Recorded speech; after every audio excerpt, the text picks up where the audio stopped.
अंतर्राष्ट्रीय summer festival का वीरवार को आगाज हो गया। प्रदेश के राज्यपाल शिव प्रताप शुक्ल ने समर फेस्टिवल का शुभारंभ किया। पहली संध्या पर पुलिस बैंड के अलावा स्थानीय कलाकारों ने जमकर धमाल मचाया। शाम 6 बजे कलाकारों द्वारा रिज मैदान पर पहाड़ी नाटियों की प्रस्तुति दी गई। वहीं 8 बजे राज्यपाल रिज मैदान पर पहुंचे और राज्यपाल ने दीप प्रज्वलित कर फेस्टिवल का शुभारंभ किया। इस दौरान अंतर्राष्ट्रीय ख्याति प्राप्त कर चुके हिमाचल प्रदेश पुलिस के बैंड हारमोनी ऑफ पाइन्स ने स्थानीय लोगों और पर्यटकों का खूब मनोरंजन किया। बैंड द्वारा देशभक्ति गानों के अलावा पुराने फिल्मी गानों और बॉलीवुड गाने गाए गए।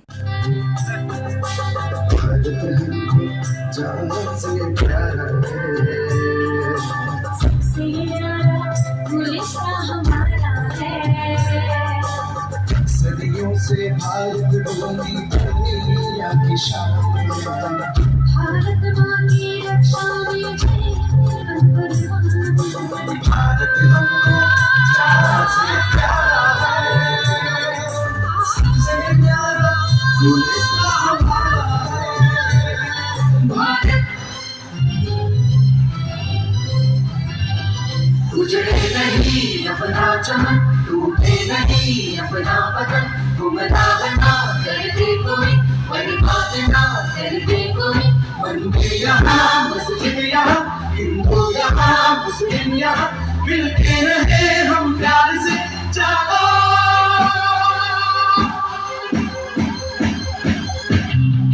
वहीं समर्पण सीरियल देखने के लिए स्थानीय लोगों का हजूम उमड़ पड़ा। पंडाल दर्शकों से पूरी तरह से भर गया। वहीं बाहरी राज्यों से शिमला घूमने आए पर्यटक भी समर फेस्टिवल देखने के लिए पहुंचे हुए थे। पंडाल के बाहर लोग खासकर पहाड़ी नाटी पर झूम रहे थे। अंतर्राष्ट्रीय ग्रीष्मोत्सव शिमला के दूसरे दिन स्थानीय एवं प्रदेश के अन्य जिलों के कलाकार अपनी प्रस्तुति देंगे। दूसरी सांस्कृतिक संध्या में विधायक शिमला शहरी हरीश जनालथा मुख्य अतिथि होंगे और संध्या का मुख्य आकर्षण नाटी किंग कुलदीप शर्मा होंगे। अन्य कलाकारों में काका राम ठाकुर एवं गीता भारद्वाज भी शामिल होंगे। अंतर्राष्ट्रीय समर फेस्टिवल के दौरान अव्यवस्था का माहौल देखने को मिला। समर फेस्टिवल के बीच में ही 2 बार लाइट चली गई, जिस दौरान कार्यक्रम को बीच में ही रोकना पड़ा। इस दौरान लोग भी काफी निराश दिखे।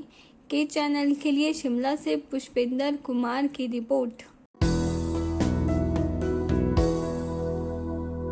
मनरेगा व भवन निर्माण मजदूरों को मिलने वाली सहायता राशि पर रोक लगने के बाद अब मजदूर यूनियन 5 जून को शिमला सचिवालय के बाहर मनरेगा व निर्माण मजदूर विरोध प्रदर्शन करेंगे। यूनियन के राज्य महासचिव व राज्य श्रमिक कल्याण बोर्ड के सदस्य भूपेंद्र सिंह ने बताया कि सुक्खू सरकार ने 12 दिसंबर 2022 को जारी पत्र के बाद मनरेगा मजदूरों और 8 फरवरी को जारी पत्र के बाद भवन निर्माण मजदूरों को मिलने वाली सहायता राशि पर रोक लगा दी है। उन्होंने बताया कि वर्तमान में बोर्ड में मजदूरों का पंजीकरण और नवीनीकरण भी रोक दिया गया है और न ही मजदूरों के बच्चों को मिलने वाली छात्रवृत्ति जारी हो रही है। उन्होंने बताया कि पूरे प्रदेश में 4.5 लाख मजदूर प्रभावित हो रहे हैं, जो अब इस फैसले के खिलाफ सड़कों पर उतरकर विरोध करने के लिए सरकार ने मजबूर कर दिए हैं। उन्होंने बताया कि सरकार मनरेगा और भवन निर्माण मजदूरों की मांगों को जल्द पूरा नहीं करती है तो मजदूर यूनियन 5 जून को सचिवालय के बाहर धरना प्रदर्शन करेगी। साथियों, जैसा आप सबको मालूम है कि राज्य श्रमिक कल्याण बोर्ड से जो पंजीकृत 4.5 लाख निर्माण और मनरेगा मजदूर हैं, उनकी जो सहायता राशि है वो रोक दी गई है और साथ में ही जो उनका पंजीकरण का काम है, जो नवीनीकरण का जो काम है और नए जो सहायता राशि के जो फार्म बोर्ड के कार्यालयों के अंदर जमा होते हैं, उन सब पे जो रोक है वो पिछले 12 दिसंबर 22 से लगी हुई है। हालांकि ये जो फैसला है ये जब से प्रदेश में नई जो सरकार है सुखविंदर सिंह सुक्खू जी के नेतृत्व में बनी है, उसके सख्त ग्रहण के 2 दिन बाद ही ये जो पत्र है जारी हुआ था।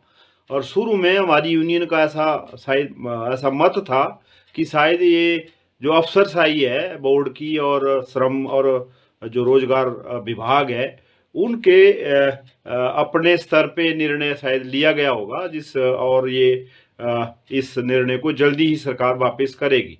मगर देखने में आया है कि हमने 2-3 महीने सरकार बनने के बाद इंतजार किया और उसके बाद विभिन्न स्तरों पे जो मुख्यमंत्री हैं उनसे मुलाकात की, जो बोर्ड की जो मीटिंग हुई उसके अंदर सभी जो मजदूर यूनियनें हैं और सीटू के अलावा जो अन्य हैं उन्होंने भी ये मुद्दा बड़े जोर शोर से उठाया। उसके अलावा जो सचिव हैं वित्त विभाग के और श्रम और रोजगार विभाग के, उनसे सभी से, और यहाँ तक कि जो हाल ही में जो सरकार बनी है उसके मुख्यमंत्री के जो सलाहकार हैं जो हमीरपुर जिला से संबंध रखते हैं, उनसे भी हमीरपुर में जाके इस मसले पे सारी बातचीत की। और ऐसा लग रहा है कि ये जो सारा रोक लगी है इसके पीछे राजनीतिक कारण है, और जिसके चलते ये बोर्ड का जो काम है वो रोक दिया गया है, और करोड़ों रुपए की जो सहायता है जो मजदूरों को मिलनी थी वो रुक गई है। सरकार ने एक और जो फैसला है जो 8 फरवरी को कर दिया एक अधिसूचना के तहत, उसमें एक ऐसी अधिसूचना जारी कर दी जो गैर कानूनी है। BOCW जो एक्ट है उसकी उल्लंघना भी उसके तहत होती है। उसमें ये बोल दिया गया जो निर्माण मजदूर हैं जो किसी के भवन निर्माण में काम करते हैं, तो वहाँ जो सेस है, जो कर उपकर एक होता है जो किसी भी भवन निर्माण के मौके पे जो मकान मालिक है उसको देना है, उस तरह की जो सेस की शर्त है वो लगा दी। जबकि सेस जो कानून है वो न हिमाचल की न शहरी क्षेत्रों में लागू है। के चैनल के लिए मंडी से ब्यूरो रिपोर्ट। सरकार ने हिमाचल पथ परिवहन निगम के चालकों और परिचालकों को ओवर टाइम और रात्रि भत्ते के भुगतान के लिए 4.50 करोड़ रुपए जारी किए हैं। सरकार के इस फैसले से HRTC ड्राइवर यूनियन ने सरकार का आभार जताया है। ड्राइवर यूनियन के अध्यक्ष मान सिंह ठाकुर ने कहा कि मुख्यमंत्री ने 2 किस्तों में 11 करोड़ देने की बात की थी, जिनमें से 4.5 करोड़ जारी कर दिए गए हैं। सरकार ने जल्द 3% DA देने की भी बात कही थी। उन्हें उम्मीद है कि वह जल्द दिया जाएगा। उन्होंने उम्मीद जताई है कि सरकार चरणबद्ध तरीके से उनकी सारी मांगों को पूरा करेगी। मीडिया से आए हुए बंधुओं का धन्यवाद करता हूं। कल माननीय मुख्यमंत्री महोदय जी ने जो हमारी 18/5 को मीटिंग हुई थी, उन्होंने उस वादे को निभाते हुए 2 किस्तों में 11 करोड़ रुपया देने की बात कही थी। तो कल माननीय मुख्यमंत्री महोदय जी ने 4.5 करोड़ रुपया ड्राइवर कंडक्टरों को ओवरटाइम नाइट के रूप में दिया है। उसके लिए मैं माननीय उप मुख्यमंत्री महोदय जी का और माननीय मुख्यमंत्री महोदय जी का हिमाचल पथ परिवहन निगम ड्राइवर यूनियन की तरफ से और ड्राइवर कंडक्टर की ओर से बहुत बहुत धन्यवाद करना चाहता हूं। और मैं आशा करता हूं और उम्मीद रखता हूं कि जो उन्होंने 3% DA की बात देने की कही थी, 50,000 के लिए भी उन्होंने हामी भरी थी, तो हमें आशा ही नहीं पूर्ण विश्वास भी है कि चरणबद्ध तरीके से हिमाचल पथ परिवहन निगम के ड्राइवर और कंडक्टर को और सारे कर्मचारियों को जो उनके ड्यूज है वो समय रहते मिलेंगे, ये हमें आशा है। उनका मैं कोटि धन्यवाद करना चाहता हूं जो उन्होंने 4.5 करोड़ रुपया हिमाचल पथ परिवहन निगम के ड्राइवर कंडक्टर को दिया है। उससे ड्राइवर कंडक्टर का जो जेबी खर्चा है 2 या 3 महीनों का ओवरटाइम नाइट जैसे निकलेगा तो उसका जीवन यापन जो है वो अच्छे से निकलेगा। और मैं आशा करता हूं कि आने वाले दिनों में जैसा कि माननीय उप मुख्यमंत्री महोदय जी ने कहा है कि हम व्यवस्था परिवर्तन करने के लिए आए हैं। और मैं एक बात आपको और भी बता देना चाहता हूं कि माननीय मुख्यमंत्री महोदय इस HRTC से बहुत अच्छे तरीके से वाकिफ हैं, क्योंकि उनके पिताजी भी इस HRTC में चालक थे, तो वो जानते हैं और हमें आशा है कि वो HRTC के लिए बहुत अच्छे काम करेंगे। के चैनल के लिए शिमला से पुष्पिंदर कुमार की रिपोर्ट।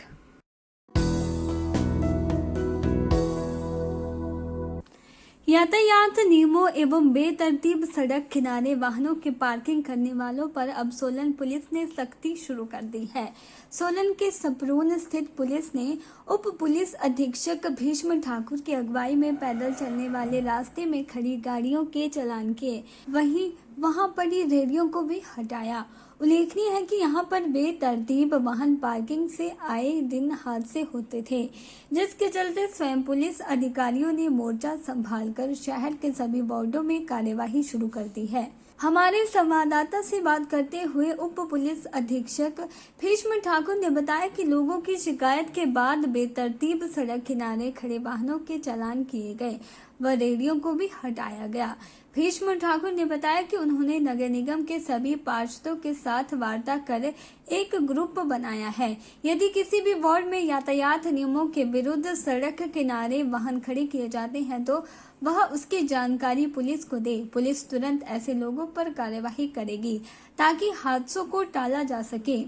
आज ये जो आप देख रहे हैं कि यहाँ पे जो पाथ है, रास्ता है, उसके ऊपर काफ़ी मात्रा में मटेरियल गिराया जिससे लोगों को आने जाने की असुविधा हो रही।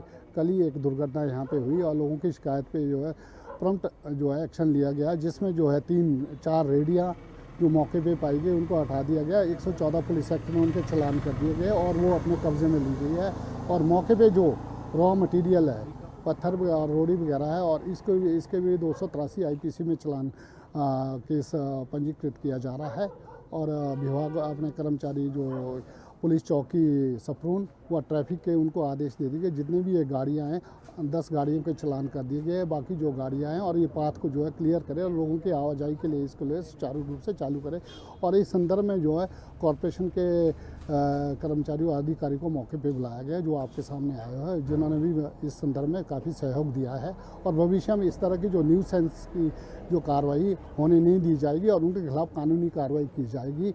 और हमारा सभी पार्षदों को हमने एक ग्रुप बनाया है, एक व्हाट्सएप ग्रुप बनाया है, उनसे भी निवेदन किया गया है कि जो अपने अपने वार्ड में जहां इस तरह की न्यूसेंस कार्रवाई है या ट्रैफिक की है या माल कोई रॉ मटेरियल फेंका हुआ है जिससे लोगों को आने जाने की असुविधा, उस संदर्भ में हमारे को व्हाट्सएप पे जो है सूचित करें और हम जो है उनके सूचना पे आधार पे कार्रवाई करते हैं, जो उनकी सूचना पे और हमारी नॉलेज में जो भी आएगा उसके अनुसार हम कानूनी कार्रवाई कर रहे हैं और भविष्य में सुचारू रूप से। के चैनल के लिए सोलन से अमरप्रीत सिंह की रिपोर्ट। हिमाचल प्रदेश की राजधानी शिमला में शिमला का अंतर्राष्ट्रीय समर फेस्टिवल का आगाज हो चुका है, जहां रात में एक तरफ अंतर्राष्ट्रीय समर फेस्टिवल की सांस्कृतिक संध्याएं लोगों के मन को मोहित कर रही हैं, वहीं दिन में शिमला के ऐतिहासिक माल रोड रिज मैदान पर बाहरी राज्यों से आए कलाकार की प्रस्तुतियां भी लोगों को आकर्षित कर रही हैं। बाहरी राज्यों के कलाकारों द्वारा पारंपरिक वेशभूषा में नृत्य किए जा रहे हैं।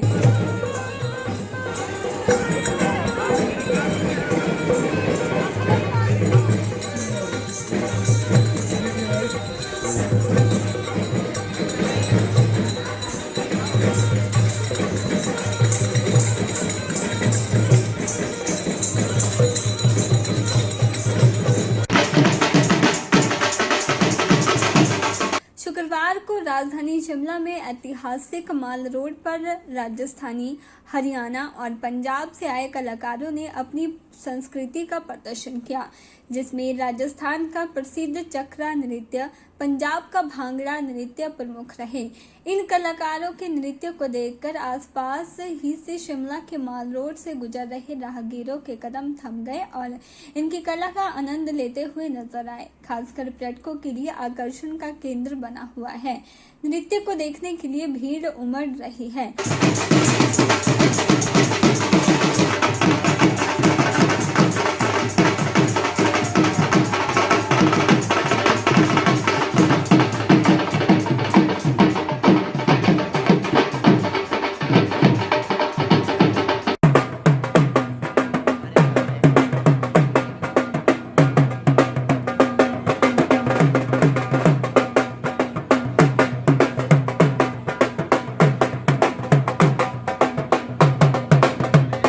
समर फेस्टिवल के दूसरे दिन नाट्य किंग कुलदीप धमाल मचाएंगे। इसके अलावा स्थानीय एवं प्रदेश के अन्य जिलों के कलाकार अपनी प्रस्तुति देंगे। दूसरी सांस्कृतिक संध्या में विधायक शिमला शहरी हरीश जनारथा मुख्य अतिथि होंगे और संध्या का मुख्य आकर्षण नाट्य किंग कुलदीप शर्मा होंगे। के चैनल के लिए शिमला से पुष्पेंद्र कुमार की रिपोर्ट।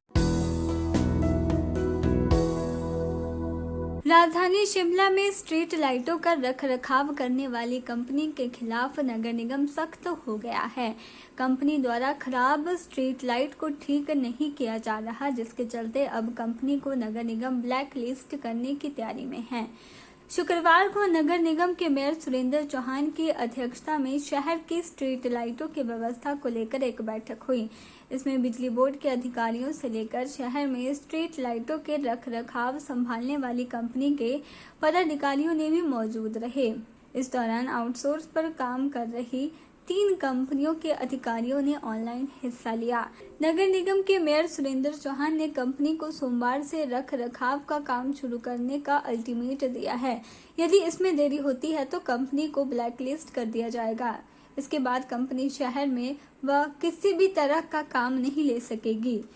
हाँ, देखिए, आज इलेक्ट्रिसिटी बोर्ड के अधिकारी, चाहे वो रूरल के थे या अर्बन के थे, एक्सन, एसडीओ और जेईस भी थे, और हमारे कॉरपोरेशन के कमिश्नर और बीएनआर के एक्सन, सभी लोग थे। और इसमें जो आपने जो पूछा कि कितनी लाइटें नहीं लगनी है, हमारा 1000 लाइटों का एक प्रपोज़ल गया हुआ, जिसका वर्क इन प्रोग्रेस है। लगभग 400 या 450 के करीब हमने पोल खड़े कर दिए हैं, और इसके अलावा कुछ पोल्स में जो पुराने पोल है, एग्जिस्टिंग पोल में, उसमें लाइटें लगनी है।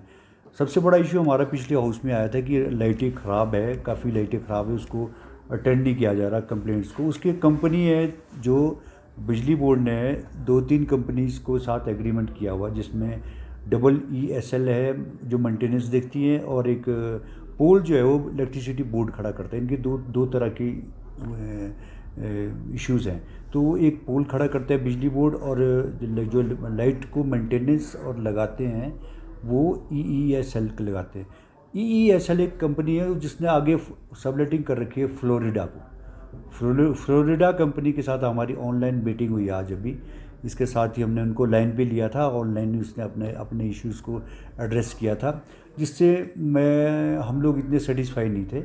हमने कहा कि उसका वो शायद इनके साथ EESL के साथ कोई पूरे देश में अलग अलग कंपनीज़ के साथ उनका एग्रीमेंट चला हुआ है, तो वो उसको मिक्सअप कर रहा था इसमें। तो हमने उसको स्ट्रांगली ये कहा कि अगर आप 2-3 दिन में हमारा ये काम करते हो तो ठीक है, नहीं तो हम आपके डायरेक्टर से हम लिख के दे देंगे, आपकी कंपनी भी इसमें ब्लैक लिस्ट हो सकती है। तो बिल्कुल मैं इनको बिल्कुल टाइम बाउंड किया है, और इनको, क्योंकि हमारा इशू नहीं है, हमारे पार्ट से कोई इशू नहीं है।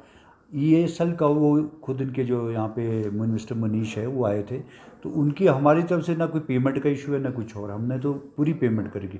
इनका इशू जो इन्होंने आगे सबलेटिंग कर रखी है, फ्लोरिडा कंपनी है, उसके साथ है, और उसका इशू से हमारा कोई कंसर्न नहीं है। हमने उनको बिल्कुल स्ट्रांगली, जो इनका डायरेक्टर है, हमने टेलीफोनिकली उनसे भी बात करी, और उनको चिट्ठी भी लिख रहे हैं हम कि अगर आप 2-3 दिन में हमारे काम शुरू नहीं करते हो तो हम आपको मिनिस्ट्री में भी लिख के देंगे, और आपके जो रेपुटेशन है उसको भी हम या ब्लैक लिस्ट के लिए बोल देंगे कि अगर आप काम नहीं करोगे। और के चैनल के लिए शिमला से पुष्पिंदर कुमार की रिपोर्ट। शिमला नगर निगम कर्मियों ने पुरानी पेंशन बहाली को लेकर नगर निगम के खिलाफ मोर्चा खोल दिया है। पूरे प्रदेश भर में जहां NPS कर्मी पेंशन बहाल होने पर जश्न मना रहे हैं, वहीं नगर निगम कर्मियों ने पुरानी पेंशन बहाली को लेकर शुक्रवार को निगम कार्यालय के समक्ष नगर निगम प्रशासन के खिलाफ जमकर नारेबाजी करते हुए पेंशन बहाली की मांग की है। सभी यूनियन के सदस्यों ने आज सड़कों पर उतरकर नगर निगम शिमला प्रबंधन के खिलाफ प्रदर्शन करते हुए जल्द पेंशन बहाली की मांग की है। नगर निगम संयुक्त संघर्ष समिति के अध्यक्ष आशा राम ने कहा कि मुख्यमंत्री सुखविंदर सिंह सुक्खू के पेंशन बहाली के ऑर्डर्स के बावजूद नगर निगम कर्मियों की पेंशन बहाल नहीं की जा रही है। उन्होंने कहा कि 1.5 माह से नगर निगम प्रशासन के समक्ष यह मुद्दा उठा रहे हैं, बावजूद इसके कोई हल नहीं निकाला है। बहुत बहुत धन्यवाद करता हूं कि आप हमारे इस विषय को लेकर हमारा सहयोग कर रहे हैं, और साथ ही मैं आपके ध्यान में लाना चाहता हूं कि हमारा OPS का जो इशू है, हम नगर निगम प्रशासन से पिछले 1.5 माह से उठाते आ रहे हैं कि नगर निगम के जो हमारे कर्मचारी है, जो पात्र कर्मचारी है, जो NPS में है, और उन लोगों को मिलना है। तो हमने आयुक्त महोदय से भी बैठक की, अपने महापौर महोदय जो अभी चुनकर आए हैं उनसे भी अपनी बात रखी, और हमारे को आयुक्त महोदय ने सिर्फ इतना कहा कि हमने क्लैरिफिकेशन के लिए हिमाचल प्रदेश सरकार को लिखा है। और तो हमने उनसे कहा कि सर जब सरकार ने इसमें नोटिफिकेशन कर दी है तो इस विषय में कोई क्लैरिफिकेशन लेने की आवश्यकता नहीं है। और निगम प्रशासन ने क्या किया कि अभी 15 या 20 दिन पूर्व की बात है, हमारा जो लास्ट मंथ ही इन्होंने CPF काटना बंद कर दिया था। जो हमारी CPF की कंट्रीब्यूशन होती, हमने भी सोचा कि शायद हमारे कर्मचारियों को भी अब GPF नंबर अलॉट हो जाएगा। अगर इनको क्लैरिफिकेशन ही लेनी थी निगम प्रशासन को तो उससे पूर्व ले सकते थे जब इन्होंने हमारा CPF काटना बंद किया था। इट मीन्स कि इन्होंने अडॉप्ट कर लिया है, पर अब GPF नंबर देने के लिए हम लोगों के पास जो इसका SOP है उसमें बिल्कुल क्लियर किया है कि जो 60 दिनों के अंदर अंदर आपको अपना बिलिंग देनी पड़ेगी प्रशासन के पास। तो हम लोगों ने इनसे आग्रह किया था कि उसके एक आदेश दे दिए जाए सभी विंग्स में, ताकि हमारी जो एस्टेब्लिशमेंट है उसको उसके बारे में जो भी प्रोसेस फॉलो करना है उसको प्रोसेस करना शुरू कर दें। के चैनल के लिए शिमला से पुष्पिंदर कुमार की रिपोर्ट।